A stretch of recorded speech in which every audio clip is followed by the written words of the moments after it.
All right, so that was a nice rebound that we had today off of that CPI report yesterday in the market, negative market reaction to that report that really didn't, occurred pretty much mostly overnight, and really we didn't really build on that. We talked about that in last night's market outlook. Well, today we rebounded in a big way, and so now the question is, like, what does that rebound look like? How good was it? How much did how bullish was it? Can we trust it? Is it like all the other rebounds that we've seen after these kind of 1%-ish declines that we've had? So we're going to break down today's move from that context of just how strong it was and what really caused it. And, was it just because we were oversold? Or was it because we're oversold not just yesterday, but in other areas a little too much on a relative basis?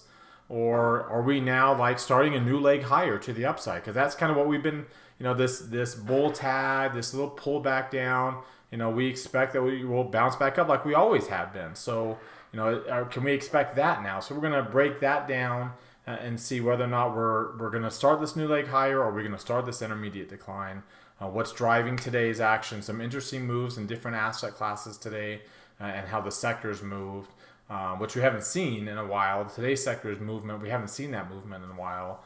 And then we're going to take a look at a stock that's going to be one of the stocks that start the earnings season, but already had a pretty significant move today aside from its earnings. So we're going to talk about how to trade that and see what we can do going into its earnings release. Let's go ahead and get started. Today is Thursday, April the 11th, 2024. This is the Market Outlook from MarketScholars.com. My name is David Settle. Before we get going too far, I invite you to subscribe to our YouTube channel with this icon here, the red subscribe button down below. Click the thumbs up icon to like our video. Comment on anything that stood out to you today. Join our website on MarketScholars.com for free. Follow me on Twitter for more content between the videos. And join our Market Outlook Facebook group that we've created. All right, if you're watching us on our blog, check out some of these other things over here on the right, including a Market Outlook live video where I review all the trades we've done in prior market outlooks to see whether we should stay in them or get out of them. I think we stayed in all of them today. We also put on today's trade idea already before the market closed.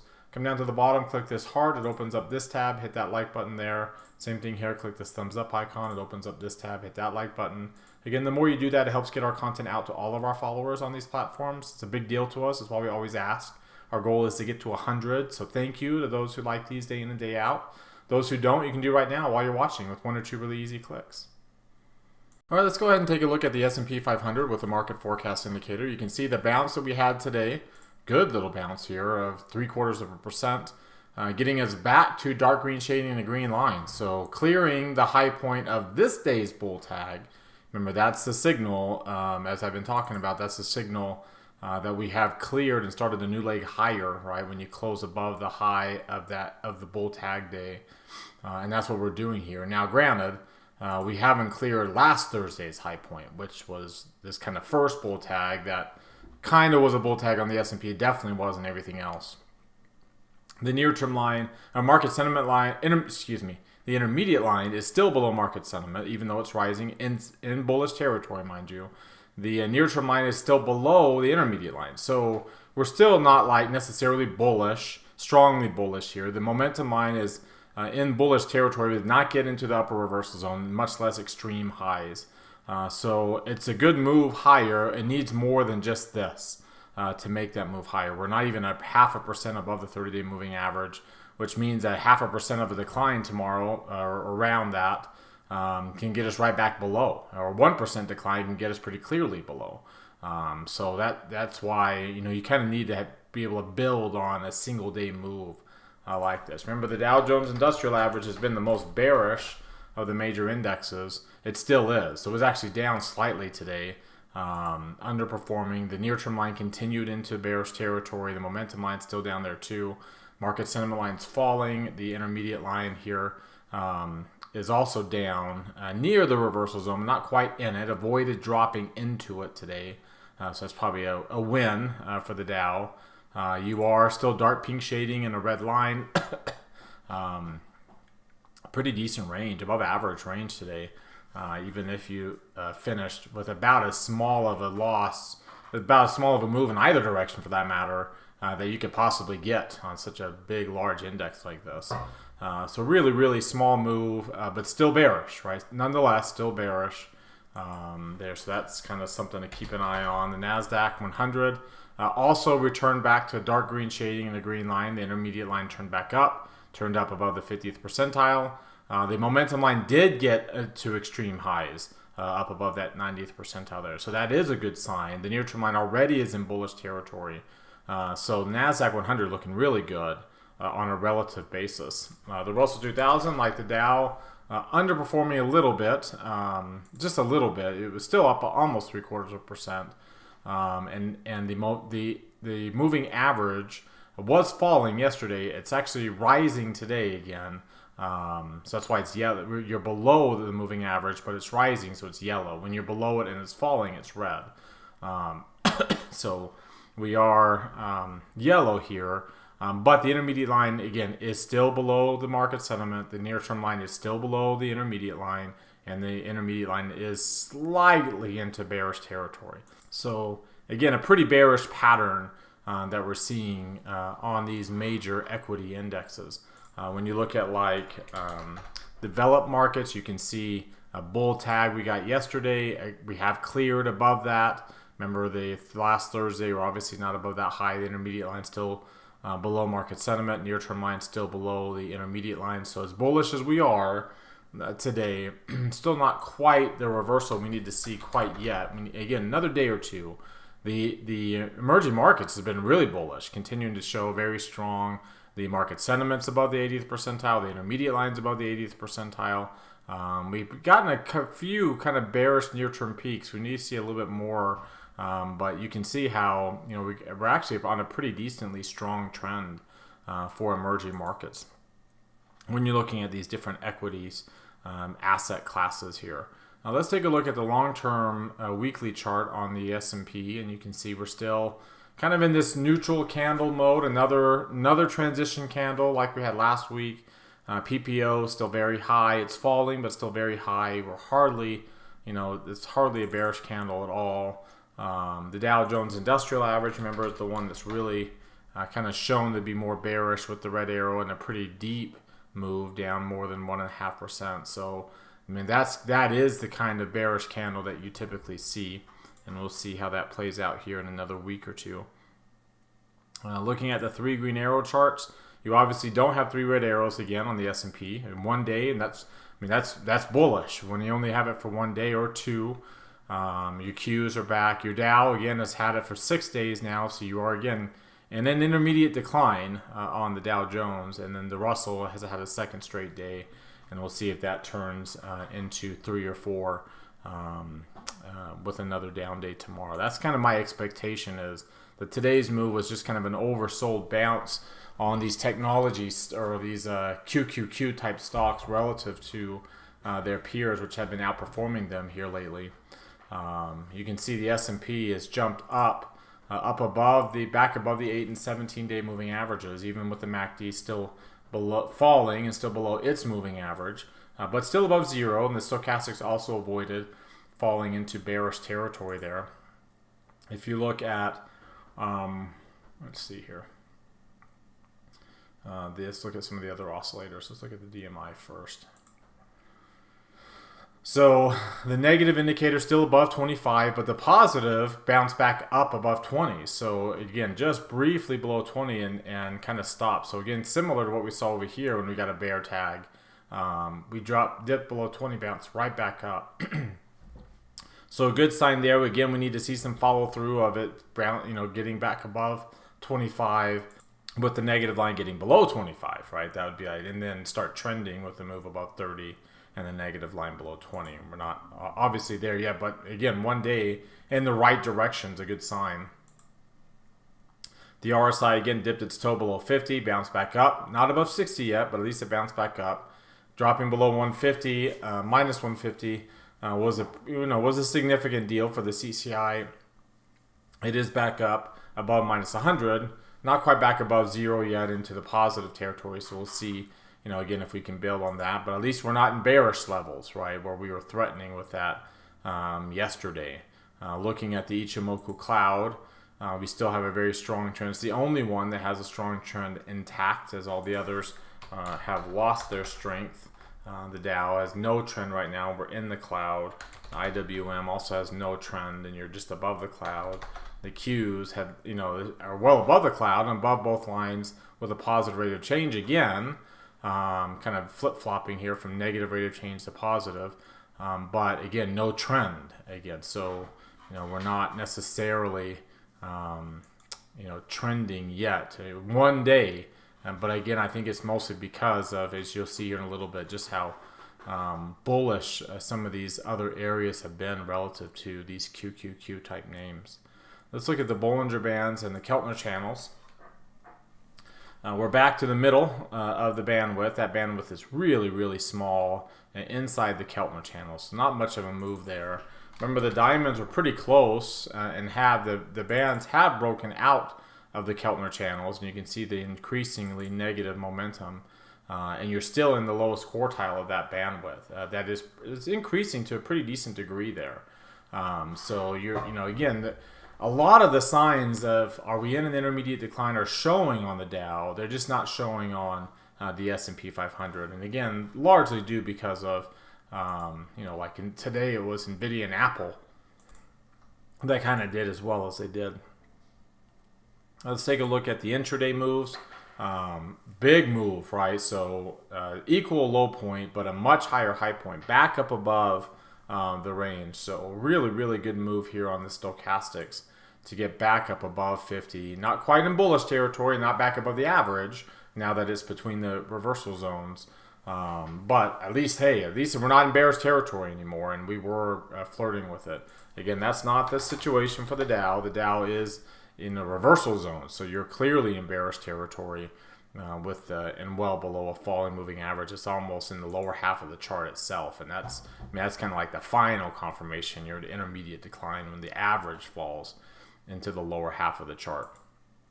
So again, we're at resistance. There is some resistance at this area where we stopped today because of the point of control over the past 4 weeks. So it's, we'll see if we break that or not. Obviously, we do not have a breakout, a bearish breakout like we did on the Dow yet, but we also don't have a move back up to 100 yet either on the positive indicator. And that negative indicator, we're just 2 days away, or excuse me, the low, we're just 2 days away from it moving to here, and then we're 4 days away from it moving up to basically yesterday and today, this low point. So the channel, the size of the channel is just so extremely low. You saw how low the Bollinger bandwidth is. We are just ripe for a move in volatility here, and in this case, it would be a move where, like, remember the range was actually above average. It wasn't, the range, the actual R was not very big yesterday because of the gap, but when you included the gap, which is included in that ATR calculation, then it was a pretty decent size range, and we followed up with another pretty decent size range today. And 70 million shares of volume, when you look at, put those numbers in the context of their averages, that volume is a little bit below the average, but the average is still increasing. And look how close we are to breaking above 1%, again, which is a sign that we are now, at least for the S&P 500, that we are now trending and to the downside in an intermediate decline. So pretty significant move on the range of the S&P that we just haven't seen. Like, we've seen other attempts to move higher to get towards the 1%, but they've all kind of faltered. So far, this one has not. So, if we can follow up today's move with some really small bullish moves over the next so many days to kind of get above last Thursday's high and kind of confirm this bounce and start to get this back down, then we'll feel a lot better about, the potential for this bullishness to maintain itself. That would also mean that the VIX, it would mean, if that were to be the case, that the VIX is also breaking back down below 15, breaking back below 90% into bullish levels, bullish risk appetite levels. And then you can see it being the VVIX is jumping back or dropping back into the 80s, lower 80s as well into these areas. So it's pretty high. At least it's back below 90, but still it's at these higher levels, suggesting that we could, that we're still prone for a volatility move. In fact, when you look at the VIX here, we're above the 200-day moving average, and and we have changed the volatility structure. What I always tell students is that the volatility moves typically occur in one cycle, options expiration cycle. Obviously, it's not going to happen this cycle. Most likely, not going to happen this cycle. But the more that we've been compressing, the more likely we are, especially that we've been above the 200-day moving average for as many days, the more likely we are to get that one cycle where we get a really strong move up to the upside.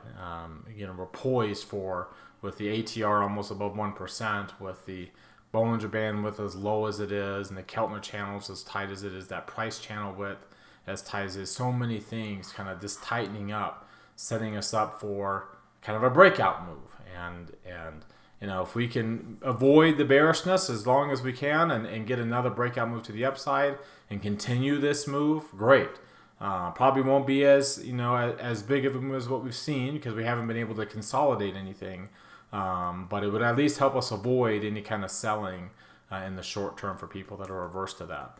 But the problem is that also diminishes the potential returns up to the upside. You can see again as we head into an earnings season. I think I shared this with you. Our 6-month returns are really, really high levels, and so it's going to be kind of hard to have. We've been up 20% over the last 6 months. Just to kind of give you an idea of when you get these 20% returns over 6 months. So let's see, by the time you got up to here and you got a 6-month return of 20%, 24%, about where we're at right now. So that was in April of 2008. So by October of 2020, let's see, that was April 28th, right? Yeah. So by the time we get to October 28th of 2008, the return was only 9%. So it's still a pretty decent return, but you can see the volatility there that kept the returns low. So we didn't follow up that 6-month return of 20% with another 20%, which means the market's just not going to go up a little tiny bit every day. It just means that you're going to have good up days, but you're going to have now more periods of volatility over the next 6 months, and that's again about where we're at. Again, we're at 19% now, but we were around 22 plus, almost 23% over 6-month period. It just means that now our next 6-month returns are probably going to be single digits or worse, which doesn't mean that we'll, again, just go a little tiny bit higher every single day for the next 6 months. It just means that there will be more periods of decline and just intermediate decline. And we are, that's what happens. In fact, I kind of shared this too recently in a class. When you look at how often we get these 5% zigzags, you tend to get them in the first quarter of the year quite a bit. When you don't, like we did in 2021, then they tend, because you got a really good return here, then you tend to get them either in the second or third quarters. And you finally do get that 5%. The only year we've gone in recent history without a 5% decline in a calendar year was 2017, coming off of the 2016 election results that led to a really pro-business environment and legislation that helped fuel that market run that ultimately went parabolic. And then you definitely got some volatility a year plus later. You had multiple 10% drop, 7% drop, a 9, a 6, and a 15 all at once. Another 7% drop, a 6% drop. Those are all pretty volatile periods for not even having a 5% drop for, really from June of 16 all the way to January. So you're looking at, almost 18 to 19 months without a 5% drop and then the next 19 months you've had quite a few. So we've gone quite a bit here without a 5% decline. And then we don't always have to get one in the first quarter, and we didn't. But it just means, and every other time besides this one here in 2021, this 5% drop usually comes in the second quarter. And so that's the kind of move I think we're due over the next month or two or so. Somewhere in there, we'll get that kind of intermediate decline where we do pull back down towards the 200-day moving average to the extent of 5% or so. Like right now, obviously that wouldn't just be a 5% decline because your 200-day moving average is at 464 and we're trading at 518. So you're That's a 10% drop to get down to the 200-day moving average. Remember, pullbacks just get to the 200-day moving average. Corrections go below that. So that would be a pretty deep pullback. People would call it a correction because it's double digits. The reality is we're not going to get a 10% decline when we've been this bullish. We're going to get somewhere around this small single digits in this second quarter or so, which means we'll probably get down to this 481 level at some point in time, which that is a 7% decline in and of itself. So I think by the time we actually do get that weakness and make the run, your 200-day moving average will be up here or around there. And we'll stop either short of it or get down to it as we converge. We'll have a more likely we'll have a pretty long period of convergence here where we don't really go down, but those lines start to move a lot closer to each other because of how slow we're moving. All right, now let's take a look at what's driving this price action here. And again, you can see gold is on a relentless march up to the upside. If you take a look at just today alone, outpacing the Qs. You think the stock market did well. Gold is the big winner, even with the dollar really not going down very much at all. It actually went up a little bit, and yields were up. Yields continue to be up. TLT down 0.5%. So commodities were down for most of the day. Lost most of their losses by the time the day ended. But the dollar, after yesterday's big, tremendous move to the upside, breaking up above that 105 level, kind of an important Fibonacci level from a long-term basis. If I were to zoom out a little bit, you can see that long-term Fibonacci level there. So back up above this 105 level, and now we're almost getting up to that 23% where we're done with this retracement, and we're back into this bullish move that we had. So and we held that bullish move here today on the dollar. The 10-year yield, which again still is not showing up here on this chart, and it is, if I were to type in, we learned this today, if I were to type this in at the end, or what's it, CGI maybe, then we only get today's, so it doesn't really help us with only today's date. So let's go over here and take a look at at another chart, and you can see it's a pretty decent move here. The move yesterday was a pretty decent move, and we held on to most of those gains today. So we didn't give back a lot of those gains, despite a PPI report that wasn't as quote unquote hawkish. In fact, the odds of a rate cut that had dropped so much in the wake of yesterday's CPI report actually kind of pulled back down. So we had an 83% chance of no cut in June.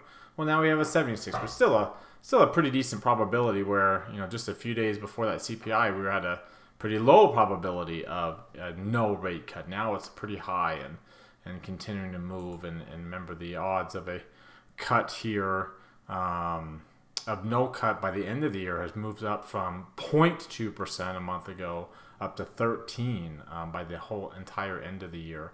And again, the odds of only having one cut is at 46%, which again, it was 2% a month ago. And the odds of only two cuts are pretty much, 66, 79, almost 80% of only two cuts by the end of the year. And that was only 14% a month ago. Shoot, it was only 30 some odd percent a week ago. So you can see how fast things can change. And despite the fact that that yields kind of held their ground from yesterday's pretty significant move to the upside, stocks didn't. And gold, despite a little bit of a drop yesterday on that dollar spike, did not change its course either. It's way up again, continuing this parabolic move that it's on a daily chart. And you can see the weekly chart is also kind of going parabolic. If I look at the DMI here and look at the weekly DMI, so the daily is really, really high. It's a very high DMI. We're up to 56. But if you look at the weekly positive indicator is up almost to 50. That's the highest total in the past 5 years for gold prices. And you'd have to go back, if you follow my cursor all the way to the left, back there in 2011 during the credit crisis. where gold jumped up as much as it did. And of course, you can see what ended up happening. Again, that was actually during a correction when gold made that move. So here we are having gold spike up, but we're not necessarily. The last time before that, when the positive indicator jumped up, was here in 2006 when we were ending a rate hike cycle. Gold rallied during that rate hike cycle. Gold rallied pretty hard up to the upside. You can see even a little bit during this gold's rate hike cycle we had in 17 going into 18. Gold trended higher, and so yeah, we had during this rate hike cycle, gold started off down but rallied for most of this rate hike cycle going into July. A pretty good run, and then now it's really gone parabolic again, as if we are in a correction right now, and obviously we are not, which is kind of the surprising thing about this move. When you look at the ratio of how gold is performing, like say relative to the S&P 500, because it's one thing to look at gold on a cash basis, just like the ETF for an example. But if you look at gold relative to an alternative like the S&P 500 for an example, it's breaking up above the 200-day moving average. That's a pretty significant move. Again, gold outperforms equities in a corrective environment, not necessarily in a strong bullish risk appetite environment. You can see the break above the 50-week moving average, and this is the last so many weeks, the big move that we've seen in this ratio. And this ratio is typically negatively correlated. So again, when gold is outperforming, the S&P typically doesn't do so well. And then you look at how gold is doing relative to another piece of paper. It's really been trending higher over the last so many years, and is continuing a parabolic move. You can see the PPO again at a very, very strong level, which in my opinion, and the CCI at very high levels, the the DMI, the positive indicator at a very high level, the RSI at a very high level on these ratio charts. So again, it kind of goes to show just how overbought gold is, not just and really how oversold bonds are. So bonds, as strong as high those yields are, and well, at least not as high as you'd think they would be, but bonds are very oversold because gold is still kind of a lagging performer against the S&P. Despite this, the trend is still down, but this trend is still way up. So that means bonds are by far the weakest asset out of all three of these because of its parabolic nature here, parabolic losses. Against gold. There's really, really big gap between the 50. The long-term PPO is at a very, very high level. I mean, we're not generally that bullish on this. I mean, the last time that the ratio was up to this level and we just eclipsed it was back here during the credit crisis. And that was the last time that the PPO was this high. And again, you can see that ultimately bonds had a really strong multi-year run against gold for how many years after the credit crisis here. So it appears that we're headed towards something similar in that environment. Again, when bonds are bullish, strongly bullish, because again, you look at over the course of this period, over the however many years that ended up being, you look at coming off of the banking crisis, like bonds, the S&P 500 didn't do so well for a year plus against bonds either after gold had hit that peak. Eventually had a really good 2013 thanks to QE, but then didn't do so well after that. So most of those years after where gold spiked and then started to falter relative to bonds, stocks didn't do too well relative to bonds either. And so so right now we're in a situation where both stocks and bonds are extremely high on a long-term level, extremely overbought on a long-term basis relative to bonds. So we are in a condition right now where bonds are in a very, very bear market. Let's go and take a look at some of the breadth. The other story today was the breadth. The breadth was just horrible. The McClellan oscillator spent a second straight day below minus 35. Is threatening to get towards that positive 500 level. The money flow was not very strong either. In fact, it remains easily below that 50 mark on the oscillator down there. And when you look at the number of stocks below above their 50-day moving average, we dropped below 300. It's the second time now we've dropped below 300. Typically, you drop below 300 and we start these intermediate declines. You drop below 50%, 250, so 50% on here, we're starting corrections. Typically, and we are, at least when you're below the moving average, you're starting intermediate declines. And both of those, with the ratio itself, really breaking out yesterday and holding that. I mean, these are things that typically coincide with stocks that are in kind of pullback mode, especially with that bullish percent index back down below 70 and well below its average down at 62. The new highs and new lows index still negative. It's improved, but still negative there and well below its moving average. And the skew well below its moving average again, which is, it's more bullish when you're above the moving average and it's rising. It's bearish when you're below the moving average and it's falling. And that's kind of where we're at right now. So you look at all those breadth indicators, new highs, new lows, McClellan oscillator, the number of stocks above the 50-day moving average, all kind of showing that, that we're, it is not likely we're starting a new leg on an already mature intermediate trend. We're going to start a new leg higher to make this even more mature. It's more likely that today was just kind of a one-off type move and not something that we'll necessarily build on. Let's look at how the sectors performed. And you won't be too surprised to see how some of these cyclical sectors did so well today. Let's just zoom in just on today alone. And you can see technology, communication services, discretionary. They have not been very good performers. They're all kind of rotating out of favor. Technology has been is finally in the improving category with today's move. Discretionary has been in the improving category, but has not. Neither one of them are making any strides in the relative strength direction over here towards the green. And XLC had been up here with some pretty good momentum, but it's kind of stalled and is not really moving anywhere either. We've been rotating out of those areas very strongly into other areas like energy. In fact, if you look at the ratio here of like energy relative to technology. So on one hand, energy being something that doesn't do so well when the markets are bullish, outperforms when the markets are bearish, and technology outperforms when the markets are bullish, that kind of ratio.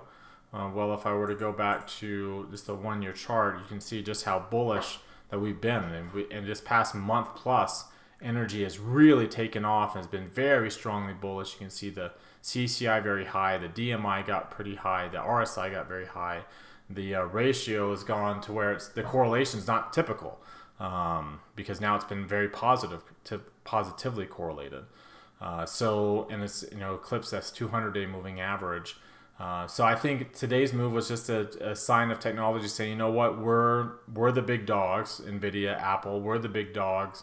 We've been struggling lately, at least underperforming lately, and now we're going to not underperform today. But I don't think that that's going to carry us down to like new lows again.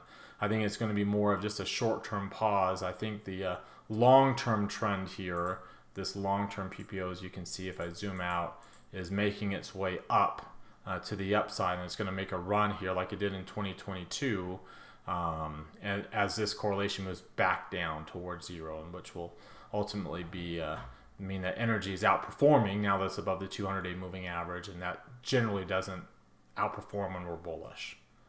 All right, one of the other reasons why IWM really kind of struggled on a relative basis is financials, which are kind of correlated with that small cap index, really struggled, and Morgan Stanley more than anybody. So I wanted to take advantage of the negative news we had on Morgan Stanley going into its earnings today. Big drop, bull tag, big range, big drop down below that moving average. We're down more than we're about 3 2/3% below the moving average there. But what's interesting though is the intermediate line is falling, still in bullish territory, still above its market sentiment line, which is still kind of falling now.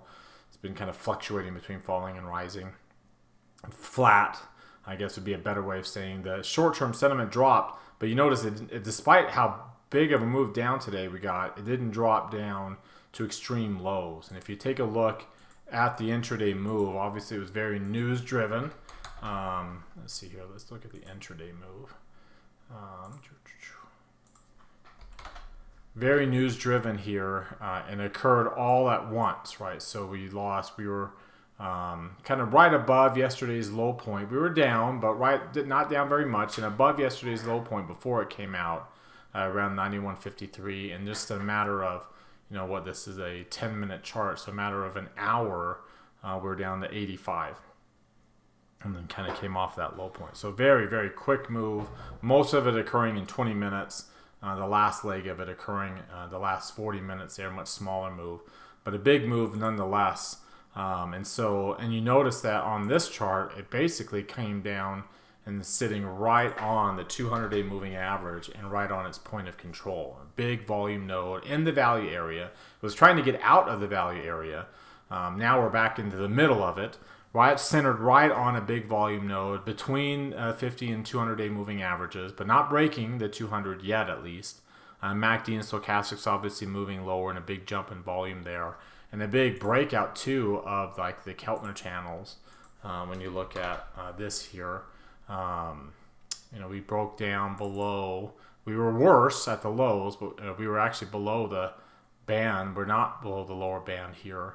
But the momentum is still positive, though it's falling, and those green dots. So it's like, you had such a big move in such a short amount of time. It really kind of, with the increased volatility going into earnings, it kind of like you've already had a big move going into earnings. So it really kind of helps soften a little bit the volatility potential of an earnings release. And so when it's centered on that point of control like that, I like to do an iron condor anyway.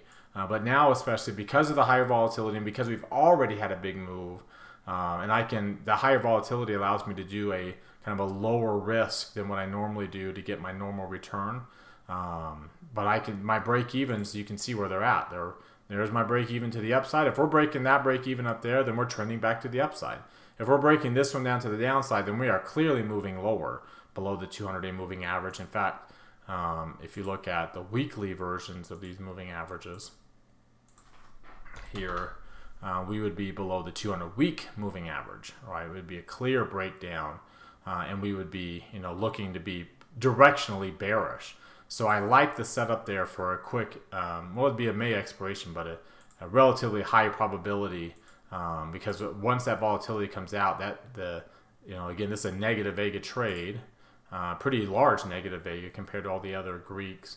So as soon as that volatility comes out, that purple line is going to move up. And as long as it stays in this area here, then we're fine. Especially, again considering we've already had such a large volatility move to come into it. And it's put it right smack dab in the middle of a pretty nice and easy range that we can trade on either side of. All right, that does it for today. You've heard from me now. Now I want to hear from you. Use that link popping out in the top right corner of your screen. That takes you to our Market Outlook forum. Open up any new thread with any questions or comments you have. Reply to anybody else's thread, and let's keep this conversation going in between videos. Again, thank you very much for watching. Remember to subscribe to our YouTube channel, hit that thumbs up icon, comment on the video. Join us at marketscholars.com for free. Follow me on Twitter for more content, and Facebook, and like us there as well. Have a great rest of your Thursday night, everybody, and we'll see you all next time.